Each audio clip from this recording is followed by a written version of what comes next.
I've been involved in clinical research for HIV for a number of years now, and over the last 15 years, I've been involved in HIV prevention in PrEP.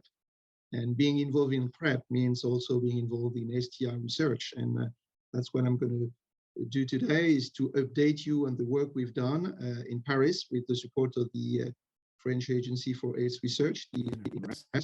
And I presented yesterday these data on new prevention strategies for STIs in men who have sex with men and in those using PrEP. But obviously, these data could be extended to other populations.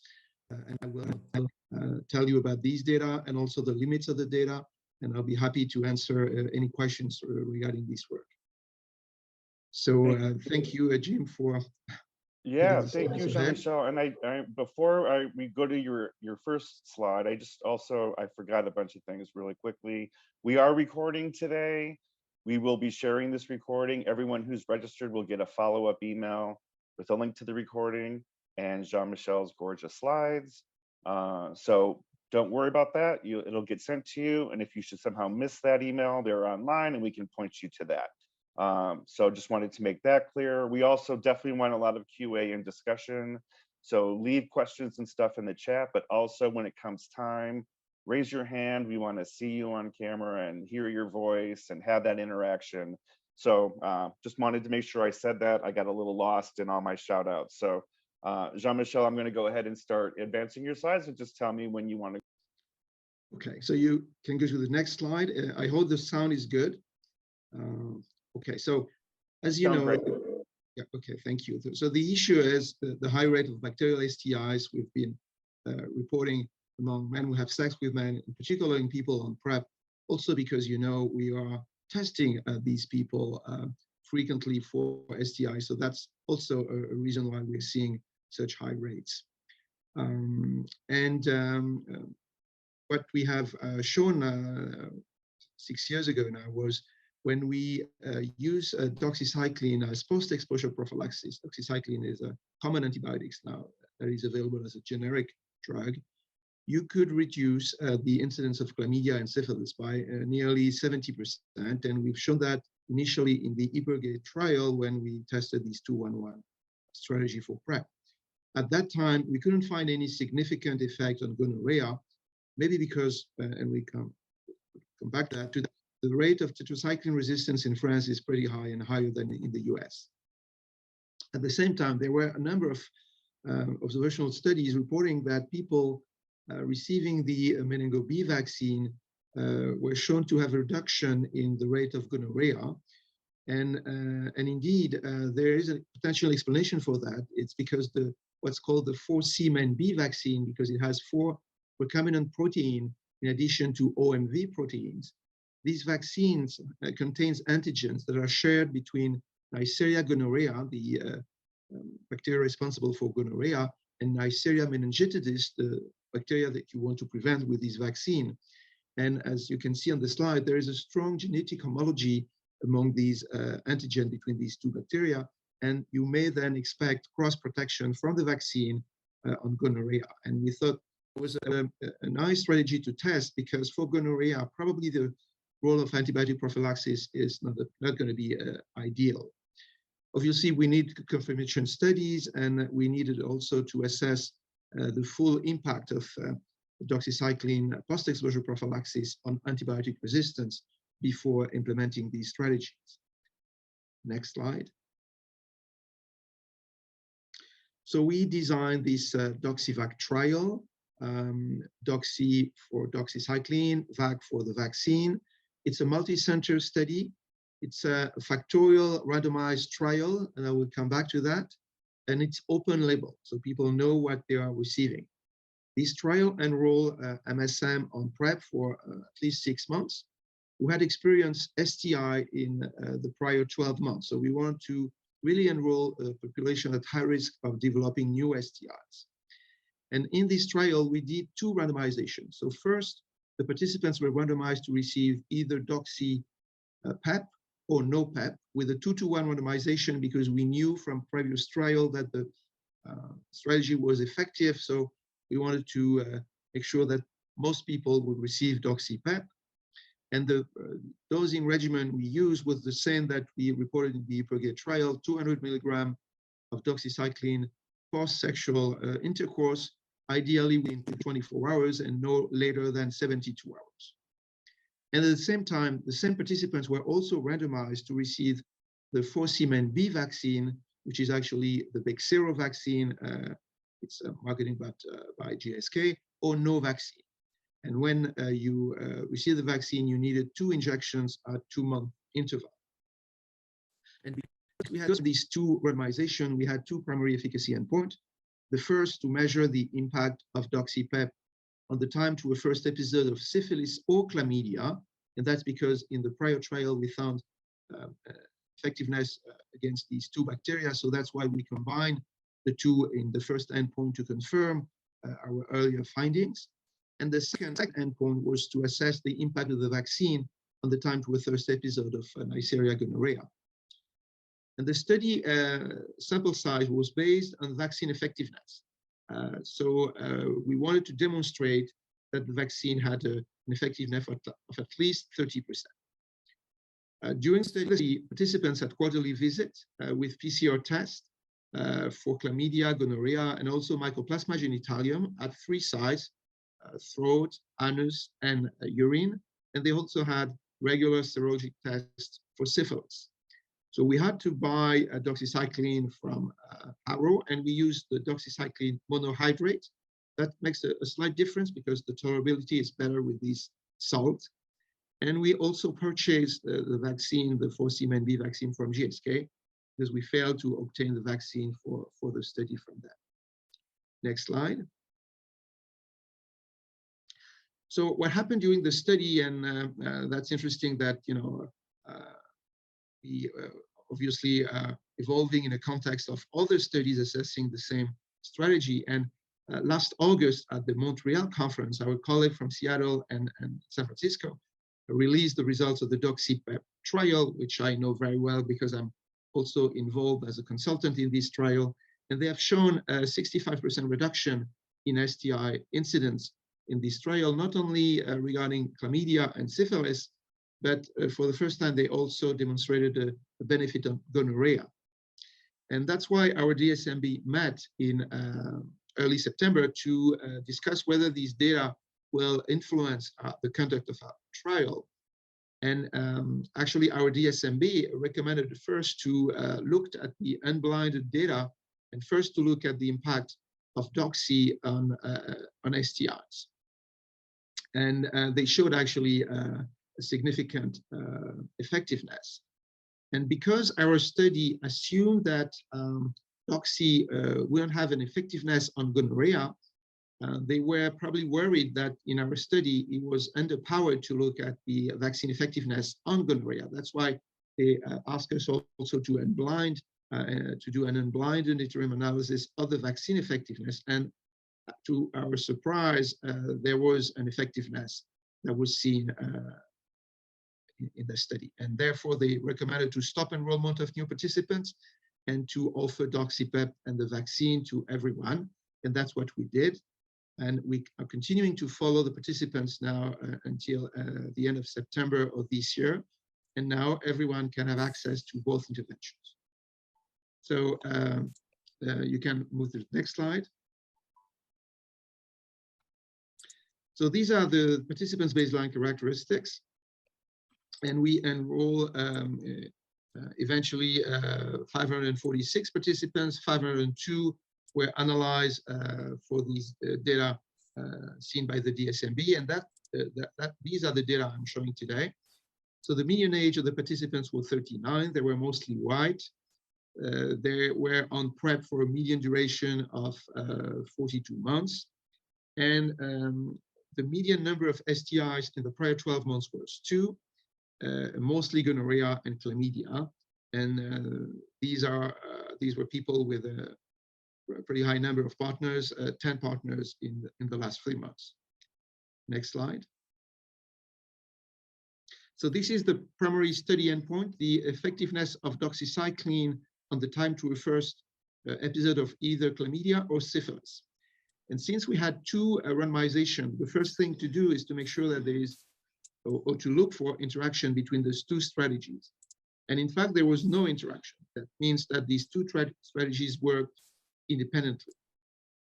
And what we've seen on the graph is with a median follow-up of 9 months, the incidence of chlamydia or syphilis in red, in those who were not using PEP, was 35.4 per 100 person years. And you can see that these incidence dropped to 5.6 in blue with Doxy PEP. And then you look at what's called the adjusted hazard ratio. So in other words, it looks at the overall effectiveness or reduction of incidence. And the hazard ratio is 0.16, so it's below 1, so there is effectiveness. And it tells you that the relative reduction of incidence is here around 84%. Next slide. Then we looked independently at the two components of these primary endpoints. So we look at chlamydia first on the left-hand side, and you can see that there is also a strong effectiveness with a hazard ratio of 0.11, so meaning that the effectiveness is 89%. And for syphilis, similarly, you have a hazard ratio of 0.21, so the effectiveness is here 79%. And you have at the bottom of the slide the incidence in the two infection, and you can see that the incidence with Doxy PEP in chlamydia is only 2% and 3.4% for syphilis. Next slide. As secondary endpoint, and because of the findings in the Doxy PEP study, we looked also at the impact of doxycycline in this trial for gonorrhea, and we've seen a similar effectiveness as the one reported in the Doxy PEP trial, with an effectiveness of 51%, since the hazard ratio is 0.49. So it's lower than for chlamydia and syphilis, but it's still significant. We also looked at the impact of the strategy on Mycoplasma genitalium incidence. And here again, there was a significant impact with a hazard ratio of 0.55, so a 45% reduction of incidence. Next slide.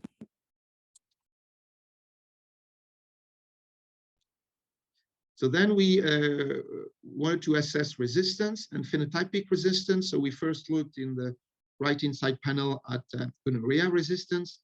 And you can see that either at baseline or during follow-up, all strains that we were able to test were resistant. And in red, you have those which were highly resistant to tetracycline. And we had a similar rate with Doxy PEP or no PEP, slightly higher with Doxy PEP, but that's not unexpected because with gonorrhea, any antibiotic you will use will probably induce resistance. For chlamydia, on the other hand, we only tested 4 strains for phenotypic resistance. It's really more difficult. You need to do tissue culture for that, but we couldn't find resistance. And what we did, we looked for genotypic resistance, sequencing 53 PCR positive swabs, and we looked for tetracycline resistant mutation in the 16S rRNA. We couldn't find any resistance at this point, but we only tested 3 swabs from people in the PEP arm. So far, limited data, and we need to continue to monitor this potential resistance. Next slide. We also wish to assess the impact of this antibiotic prophylaxis on the microbiome, and we look at the rate of MRSA, so methicillin-resistant Staph aureus in throat swabs, and also what we call ESBL E. coli, so E. coli with resistance to third-generation cephalosporin in anal swabs. And you can see that over time, there was no significant difference between arms. So no major difference, although the rate of ESBL E. coli in anal swabs was pretty high, 30%. This is very high, but this is probably linked to the regular use of antibiotic in this population for the treatment of STIs. Next slide. So in terms of self-reported adherence to Doxy PEP, you can see that when people were asked whether or not they used PEP at the last sexual intercourse, on average 80% self-reported Doxy use. And when they used Doxy, it was within 27 hours after sexual intercourse. And the median number of pills per month was only 7 pills. So that this is consistent with what we reported in the Hypergea study.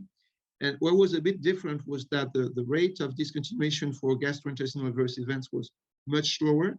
Only 2 individuals discontinued Doxy PEP for a GI adverse event. And this, I think, might be related to the salts of doxycycline that we use for the study. Next slide. So let's switch now to look at the effectiveness of the vaccine on the time to first episode of gonorrhea.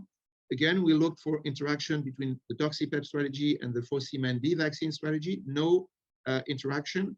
So again, that means that these are 2 independent interventions. And when you look at the incidence of gonorrhea in red without the vaccine, and we only looked at after 3 months, so 1 month after the second dose, so to let people, get the vaccine-induced the immunity. So you could see that the incidence in the vaccine arm was 19.7 per 100 years, and it declined to 9.8 in blue with the vaccine, those receiving the vaccine. So the hazard ratio is 0.49.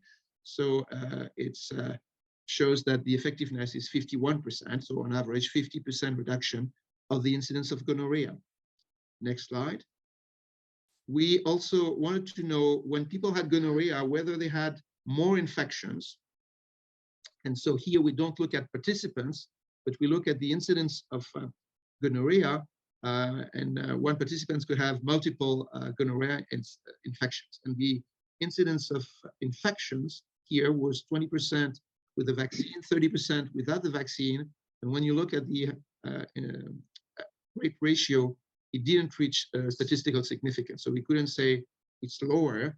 It seems a bit lower, but probably we lack power to show that. Next slide. So in summary, so just about the vaccine, what's next? And just wanted to let you know that there are 2 large ongoing trials looking at the effectiveness of the same vaccine to prevent gonorrhea. One study in Australia among a man on PrEP or with HIV infection, and another one in the US and Thailand to see whether, again, these vaccine could induce protection against gonorrhea. And I met yesterday with the 2 PIs of the study to exchange an idea of what's the impact of our data on their study. And I wanted also to quote this modeling study showing that even a vaccine with a moderate effectiveness would have a strong impact on the Neisseria gonorrhea epidemic in the future. Next slide. So then, in summary, we have now 3 large studies assessing Doxy PEP among MSM and showing a significant reduction in STIs. We still did not have assessed the full impact of the strategy on antibiotic resistance. And you may have heard that at this conference, a similar study done in women in Kenya couldn't show any benefit of this strategy either for gonorrhea or for chlamydia. For gonorrhea, we had an explanation because in Kenya, gonorrhea is highly resistant to tetracycline. We have also shown that the 4C-MB vaccine was associated with a 50% reduction of gonorrhea incidence among MSM using PrEP.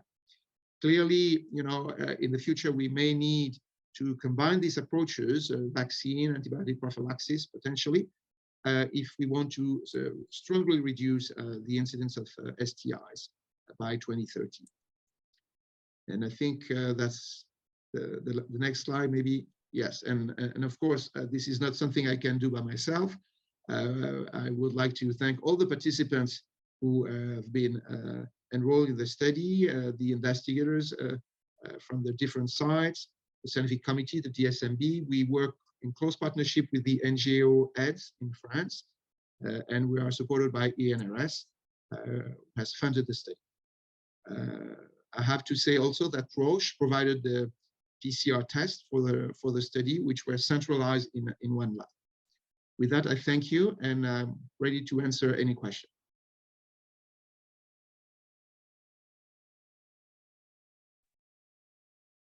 All right, thank you for that beautiful talk, Jean-Michel. That was awesome. And I just want to also thank you for a really clear, simple summary slide. A lot of your colleagues could learn from you on that. We have a couple of questions. We're going to take a couple of quick questions, and then I want to move on to Jonathan, and then we'll have plenty more time to talk. So if we don't get to your question now, don't worry. But in the chat, there's one that seems relatively quick to answer. Maybe you'll let me know. But this is coming from Kristen Samuel. Is there any reason to believe that Doxy PEP would have different levels of effectiveness in those living with HIV versus those on PrEP? Well, I would say at this point, we could say that in men, there should be any difference. And in the Doxy PEP trial, Annie Lotkomir showed that it was similarly effective among men with HIV infection or using PrEP. In women, clearly, as I said, there is no effectiveness that has been seen. We have to wait for the data on adherence, because in the field of prevention, if you don't take the drugs, you're not going to expect any effectiveness. So in these women in Kenya, we have an explanation for gonorrhea. We don't have yet a good explanation for chlamydia, because in the same session yesterday, Richard Halland presented data looking at drug levels in anal and genital samples in men and women, and they found pretty high levels of doxycycline in the female genital tract. So we still do not understand why in women we didn't see this effectiveness. Again, we have to see whether adherence level were high enough in the study to see whether that could be an explanation. Thanks, Jean-Michel. And we're going to take one hand now before we move on, and I promise we'll get to everybody. But one of our illustrious community educator scholars, Yusuf from Nigeria, why don't you ask your question? Okay, thank you so much, Jim. Just wanted to ask Molina, basically congratulate him for this fascinating study. Just looking around the future of Doxy PEP, especially for sexual health, especially looking around the future. Yesterday, we saw another study in Kenya, showing that there was no reduction in actually gonorrhea, chlamydia, and other, I think it was syphilis. Just trying to know if there's any difference. I know you have already seen the study. Maybe there was any difference in any anatomy, resistance, or adherence in this particular. That's the cisgender and also this MSM this study. And also, what is the implication of developing resistance in this studies, especially looking around some key pathogens, maybe co-infection patients and other things. And maybe the last thing, also comparing to yesterday's study, we saw in the community slide actually showing that a lot of women experience social harm, especially in Doxy PEP. I mean, in the other study among women. And I know a lot of countries face structural and also biomedical barriers, especially for key population like this cisgenders and also MSM. What do you think is actually the future around also this, how do we approach these structural barriers, especially when there's a lot of countries in these low middle income countries that have these barriers? How do we overcome that? And also, what's the community engagement plan, especially for your study, to actually see there's no those key things happening also in your study? So thank you so much, and congratulations once again. Thank you very much. Thank you. Just 1 second. Thank you, Yusuf. Those were a million questions. So Jean-Michel, I'm going to just ask you to try to be brief so we can continue, and maybe we'll have more of those questions, time to answer them later. But thank you for all of that, Yusuf. Sure. You raised another very good point. Thanks very much. I would have to say this is let's say that first, this is a very cheap intervention because Doxy is available as a generic. I think in women so far, we don't have any evidence of any effectiveness, so we have to be cautious. And so far, this is an intervention that has proven effectiveness in men. And then in terms of stigma, this is a new intervention. It's not still yet recommended because we are cautious about the impact of this intervention on antibiotic resistance, and of course that's real concern. That's why, you know, we were cautious over the last couple of years not to emphasize too much this intervention. Well, now I think we have more data, and you know, we will come back on resistance, because it's not the end of the story. We have to continue to monitor resistance in the participants and with these strategies. So I think it's not yet ready for everyone at this point. Thank you, Jean-Michel and Yusuf. Again, thanks for all the great questions and a lot to unpack there. But I want to turn over the mic for a moment to our wonderful Jonathan Ayala, who's going to give some perspectives from the community. Please go ahead, Jonathan. Thank you. Good morning. Well, from here in Seattle, but hey to everyone. Hope you're doing well. So my name is Jonathan. I'm program coordinator for NMAC's treatment division. These are some of the programs that we work with in treatment. And I'm a CROI community educator scholar this year. So I'm super excited about that. I've been really enjoying the experience of doing that this year. So I am just chatting a little bit about some of my general impressions as a total non-scientist, right? So, you know, we heard this great presentation. And then there was a whole suite of presentations yesterday around Doxy PEP, and I'm going to be talking mostly about like the Doxy PEP, as in like the one that people, I think, you know, like in San Francisco can take, or like there's a clinic there that's offering it to people in Seattle and Chicago, I think too. But basically, it's the one that you would take, like the morning after pill that people might have heard of, like that you would take after condom-less sex to prevent bacterial STI. So just some general impressions, again, as my general impressions as a non-scientist, I think this could be a really useful tool for people to maintain their physical and sexual health. I think Doxy PEP also gives people the opportunity to obviously substantially reduce the frequency of STIs, which is great, especially because, as we all know, queer and trans people of color have a higher burden of STIs. Right, so Doxy PEP has been found to be effective for cis men and trans women, both those who are living with HIV and those who are not, which is key, I think, because, you know, we're definitely going to be able to get behind something that's safe for people living with HIV as well, that's been found to be effective for them. Which is really important. I think there's also the potential to discuss Doxy PEP within a very sex-positive framework. You know, PrEP messaging has like traditionally been, obviously, in terms of daily oral PrEP, but taking PrEP, you know, prevents acquiring HIV, but it doesn't prevent other STIs, right? That's sort of like the tagline that we hear. And this kind of counteracts that a little bit, right? So folks can go out and have sex that they want, you know, with whatever level of intimacy or non-condom use that they want, and still feel that there's an intervention or a tool.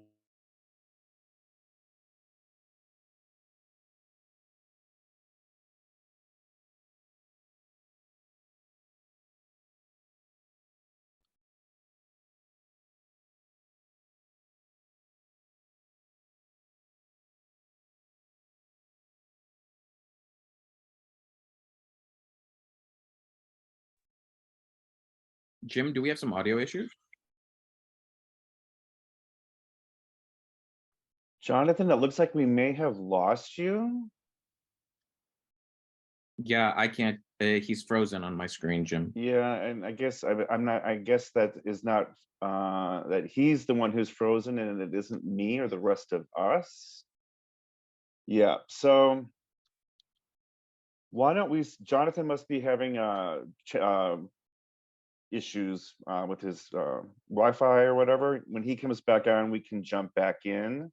But I think he was making some really great points about how we frame Doxy PEP and PrEP. I mean, so much of what we talk about is always very disease focused. It's always very kind of deficit based. And I'm definitely, for one, a big proponent of packaging things around sexual health and wellness, around pleasure, around desire, and using these tools to kind of have the sex life that you want to have. So the focus on wellness as opposed to the focus on disease. And yes, Khadija, on happiness and fun.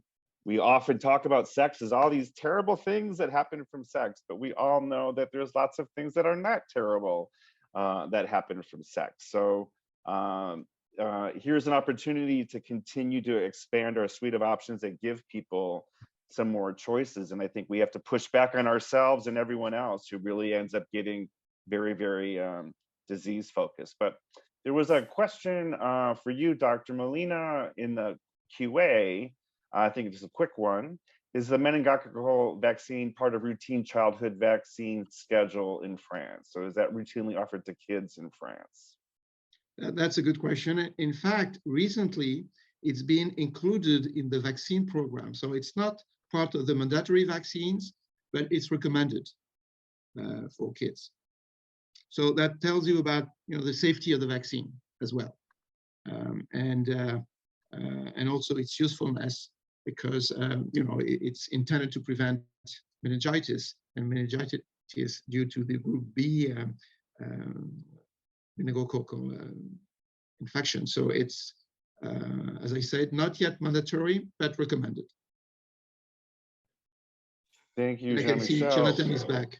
Yeah, I see Jonathan is back. I know Giannis had his hand up before. So why don't we, Giannis, if you could ask your question briefly, and then we'll let Jonathan pick up where he left us on the roll. Thank you. Good morning, everybody. Nice to see everyone, and great discussion.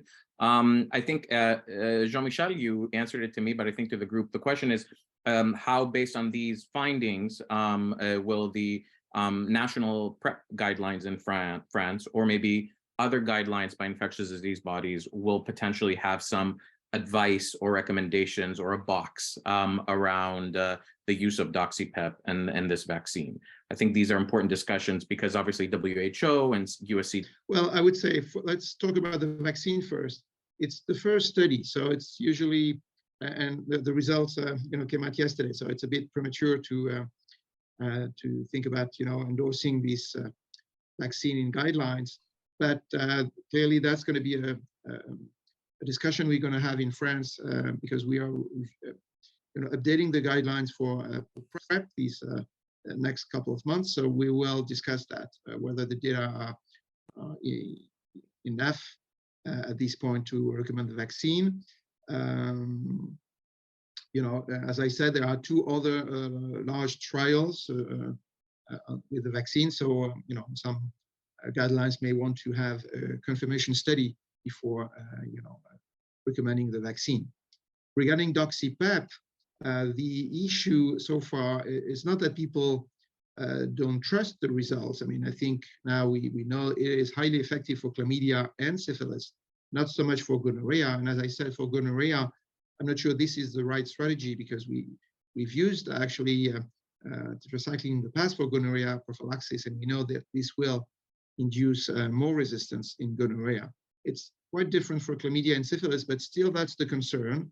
And I think that's why in the guidelines, people are a bit reluctant at this point to implement Doxy PEP in guidelines. Having said that, in the most recent IAS USA guidelines published in the JAMA December 1st, 2022, there is a quote on Doxy PEP saying that on a case-by-case basis, it could be used in people who have a lot of STIs to reduce the rate of STIs. So at least there is one, well-recognized guidelines mentioning Doxy PEP. And of course, you have the San Francisco Public Health statement on Doxy PEP as well. Thank you, Jean-Michel. Jonathan, here you are. You're back. Yeah, sorry, I just love a granite. No worries. The joys of the internet. Yeah. Okay, so I'm just gonna skip ahead a little bit. Just some things in terms of like the actual like when we eventually implement this, right? Because I think obviously the science is saying it's safe, it's a useful intervention, at least at this point. There's some things to think about, right? But generally, like that's the impression that I'm getting, and some places are implementing that, right? So one, I think first off, just like some questions or comments or concerns or things in my mind as like in terms of the implementing this in the communities that need it most. Right, obviously there's just generally lack of public education around Doxy PEP, right? There's not been a ton of familiarity with it yet. Perhaps we see some of that popping up on maybe in some places like on dating apps or something like that. But I think eventually there's going to obviously need to be a more intentional sort of reporting around it from trusted sources, right, and trusted messengers, using language that community uses. Obviously, those are some just tried and true things that are important, but that don't always happen. Obviously, guidance and messaging around like this tool needs to be made available in Spanish and other languages, and it can be sort of translated by CDC or health officials in 4 or 5 years from now, right? There has to be a sort of very intentional sharing of these resources in other languages as well. And then some thoughts about that messaging. I think that we'll have to keep in mind that this is a post-exposure tool, but like just making that distinction between HIV PEP and Doxy PEP, right? So it's not something you have to take 28 days. And I think people are gonna be perhaps a little bit more open to doing that, because it's not like a whole month-long thing that you have to do. Nor is it like a daily oral that you have to do, like something like for PrEP if you're doing daily oral, right? Daily oral PrEP. So that's going to be, I think, useful for people to keep in mind when they're developing their messaging and resources around Doxy PEP for communities.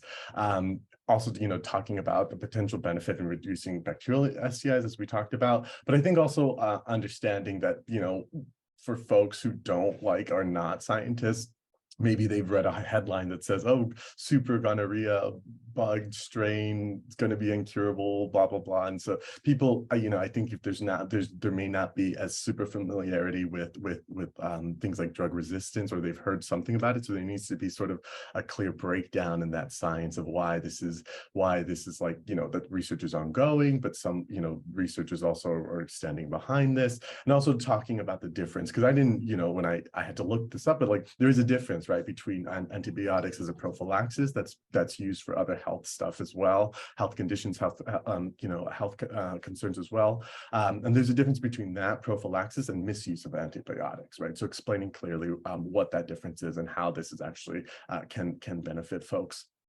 So I think keep in mind too, right? So again, we can't discount people's hesitation around a new intervention and just push it on there, right? We can only provide that clear, precise information, make it very easy, free to access, and then let people make their own decisions and choices for their bodies, right? And we need to honestly be super clear and upfront in all the messaging that comes out, right? That cisgender women are being left out of this tool, right?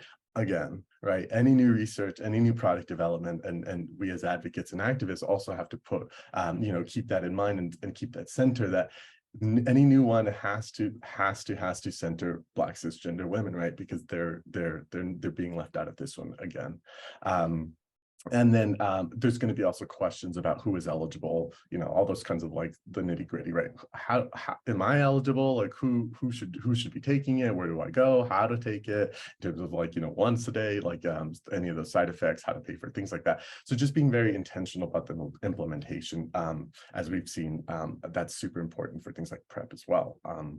And then finally, I think we as advocates and activists also, right, have a duty to talk to folks, and also researchers too, to talk to folks with institutional power, right? So providers need to be trained eventually when this thing starts rolling out, and they want folks to take it. They need to be trained, right? So there needs to be the same access to knowledge and guidance in places like South Texas and Mississippi that there is in San Francisco and Seattle, right? Because we need folks in those areas to access this as well. And again, we need to keep pressure on researchers to say, like, okay, there's an urgency to develop tools specifically for cisgender women. If this is not going to work, then what is? And then finally, we also have to see like and pressure CDC and federal officials to, like, how long is it going to take for them to get on board with this, right? Is it going to be 5, 6, 10 years down the line when it's at that point it's already tried and true and we're doing that work? Like, they need to take a leadership role in this as well. Okay, I didn't crash again, so that's what I wanted to say. But and you said a lot of really great things, and I think we're all very appreciative and all on point, and it really focuses on the importance and the power of community. our wonderful allies like Jean-Michel Molina do these great studies, and we have these really fabulous results. It's really up to all of us to make them come alive and make them real and make them create the policies and the programs and the implementation that will get these amazing discoveries into people's real lives. So thank you so much for all of that, Jonathan. We're open for discussion now. So I'm looking for hands. I'm looking for hands. And while I'm doing that, Jean-Michel, there was a question about people under 18. Have any of the studies included adolescents or people under 18 up to this point? Not at this point, Jim. No, well, tetracycline, shouldn't be used in pregnant women and young infants. We know that. Doxycycline is a bit different, and but still, it's not recommended in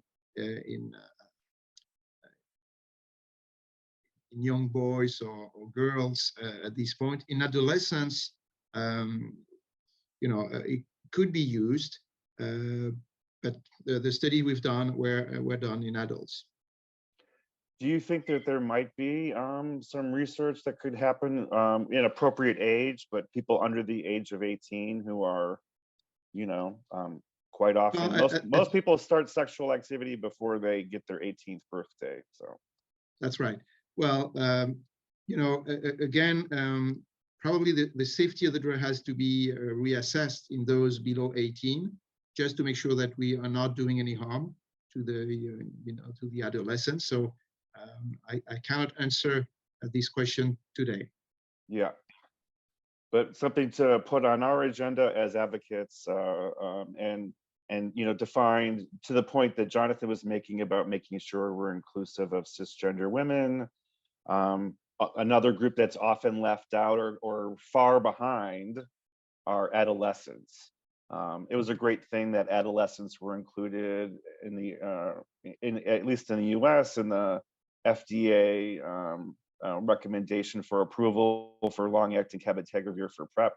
But we know the first version of oral PrEP, it took 6 years for adolescents to be included here in the United States, and it's a very long lag time. So, I think Jonathan talked about lag times as well as being an issue. Do we have anyone who wants to raise their hand and ask a question? Otherwise, I have more stuff I can ask. All right, I'm going to take the moderator's prerogative and ask another question, and really to kind of both of you. One of the concerns I have, I hear, people are talking about who is this for and how do we get it, how are we most effective with this? But on the other hand, we also know that a lot of people don't know they have STDs. There's, many STDs go undiagnosed. So sort of making someone have a diagnosed STD before they get on this, to me, seems like there's something missing there.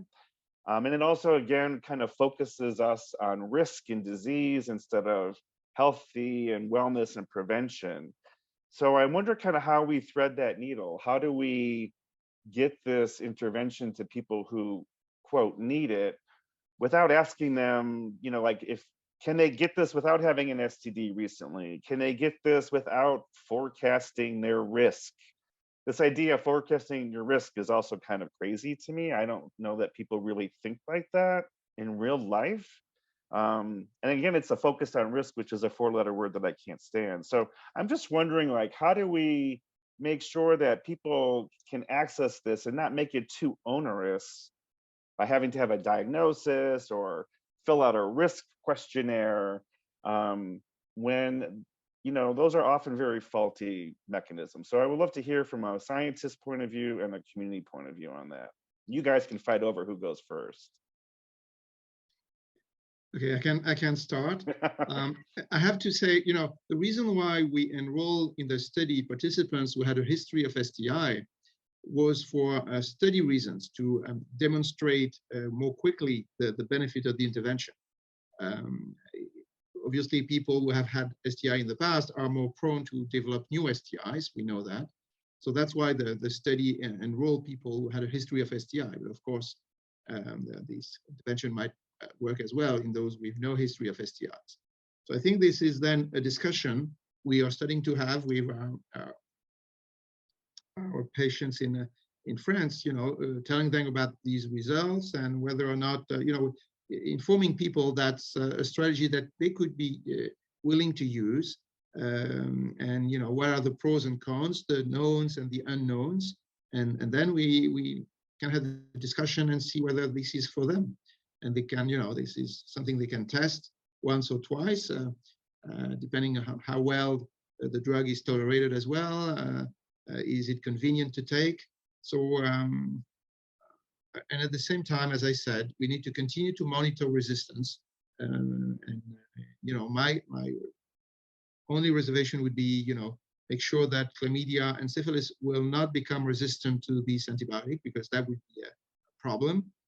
For gonorrhea, it's not such of an issue because it's already quite resistant.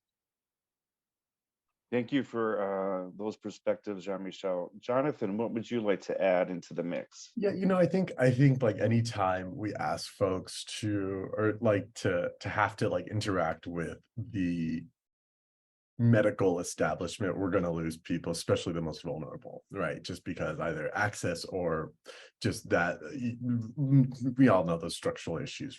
I think one thing that this is like, there's a lot of potential for is that like, it can fit into people's lives, like sort of when they have, like I think there's a way to frame it, right? To say like, hey, listen, you can get like have it like as a backup, right? You just kind of like when you're like in your like, oh, I'm going on and doing what I want phase, like great, cool, you can use the tool. And if it's like, if you're like, oh, I'm doing my own thing kind of phase, like I'm not really having condomless sex right now, it can just stay in the medicine cabinet, right? So there's sort of a less sort of interactions with that formal medical establishment that are needed. So maybe we can think about ways in which we can say, okay, maybe you only have to go a couple of times a year to a clinic that's close to you, that's accessible, and focus on the folks who are able to do that at first, and then think about more intentional ways about bringing other people in who, for a lot of different structural issues and reasons, maybe don't have access to providers just generally. Oh, thank you so much for that. And I want to elevate something in the chat. And this person was saying, for what it's worth, CDC is actually pretty much seems to be on the case here in terms of Doxy PEP. They have a statement out. They've been watching this data, paying close attention to Dr. Jean-Michel Molina and Connie Kellum and folks like that. Connie, who I think is maybe still on the call today. And so it seems like there'll be, hopefully when able, they'll be quick out of the gate to have formal guidance. They're already, preparing for that. So that's a good thing. That said, I think there's still enormous need for us to continue to push and have CDCs back when they do things like this, because we can imagine that not everyone will be a fan of this intervention. Not everyone's a fan of PrEP. I mean, we have people who aren't fans of contraception because it takes control away from cisgender women, right? In this country, we've got lots of crazy stuff going on in the United States. So I think the more we have the back of our scientists, our public health agencies, and ourselves, most importantly, the better. We have literally a minute left before we all have to run off to the plenary. So I'm going to give you each 30 seconds to say one thing you want everyone to remember from this session before we go off and get bombarded with more science. Jonathan, 30 seconds, Jean-Michel, 30 seconds, and then we're closing. So Jonathan, you go. I think this is great. This is a good experiment because, like I said, I'm not a scientist, and so this is a great way to I think there's been a lot of great resources around this to break it down for folks who may not know exactly what drug resistance or antibiotic resistance is. So I think more of that. Great, thank you. And I would like to thank you also all for the discussion. I think that's great to have this interaction, and that will help us also to better, frame our work and the discussion we will have with the authorities. So it's great to have this kind of forum for discussion and to help us move forward. Well, thank you very much, both of you, for getting up early with us today and doing this. Thank you for everyone who signed in. At one point, I think we had 128 people sign in. In Seattle, it's very early. It's just now 8 in the morning. Yikes! And the day is just beginning. So look forward to seeing you all in the halls. The rest of you seeing you on Zoom. We have our last Margarita Breakfast Club tomorrow, focused on women and children. Please come bright and early. DJ Jimberly will be breaking it up early at 1:45. So come early, enjoy. And with that, we are going to close this webinar and send everyone on their merry way, whatever merry way that is. Ciao. Bye-bye.